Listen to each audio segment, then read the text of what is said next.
ಸತಿಯಾ ಮೂಗಿ ಗೊತ್ತಾಗತ್ತೆ ಯಾವುದು ಹಣ್ಣಾಗಿದೆ ಅಂತ. ಬಾ ನನ್ನ ಹತ್ರ ಬಾ, ಹಣ್ಣಾಗಿದ್ದೀನಿ, ಮಾಗಿದ್ದೀನಿ, ತಗೊಂಡು ಹೋಗು ಅಂತ ಎಷ್ಟು ಚೆನ್ನಾಗಿ ಅದು ನಮ್ಗೆ ಆಹ್ವಾನ ಕೊಡುತ್ತಲ್ವಾ. ಸೈಲೆಂಟ್ ಗಲಾಟೆ. ನಾವೇನಾದ್ರು ಹಲಸಿನ ಹಣ್ಣನ್ನ ಅದನ್ನ ಹೆಚ್ಚಿ ಹಂಚಿದ್ರೆ ಊರಿಗೆಲ್ಲ ಹಂಚಿದೆ ಅಂತ ಕಾಂಟ ಮಾಡ್ತೀವಿ ನಾವು. ಆದ್ರೆ ಹಲಸಿನ ಮರ ಫಲಮಾಗು ಒಂದು ತುತ್ತೂರಿದನಿಗಿಲ್ಲ, ಬೆಳಕೀಗ ಸೂರ್ಯ ಚಂದ್ರರದೊಂದು ಸದ್ದಿಲ್ಲ.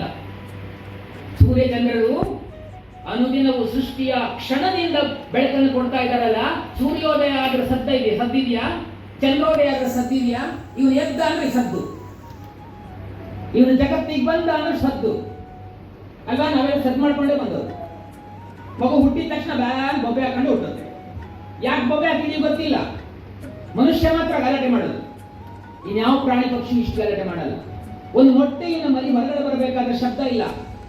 ಒಂದು ಹಸು ಕರು ಹಾಕುತ್ತೆ, ಎಮ್ಮೆ ಕರು ಹಾಕುತ್ತೆ, ಕೊಟ್ಟಿಗೆಯಲ್ಲಿ ಶಬ್ದ ಇಲ್ಲದೆ ಬೆಳಿಗ್ಗೆ ಹೋಗಿ ನೋಡಿದಾಗ ಬಾಳೆ ಬಾಣಂತಿ ಅಚ್ಚುಕಟ್ಟಾಗಿ ಎಷ್ಟು ಚೆನ್ನಾಗಿ ನಿಂತ್ಕೊಂಡಿರ್ತಾವೆ, ಶಬ್ದವೇ ಇಲ್ಲ.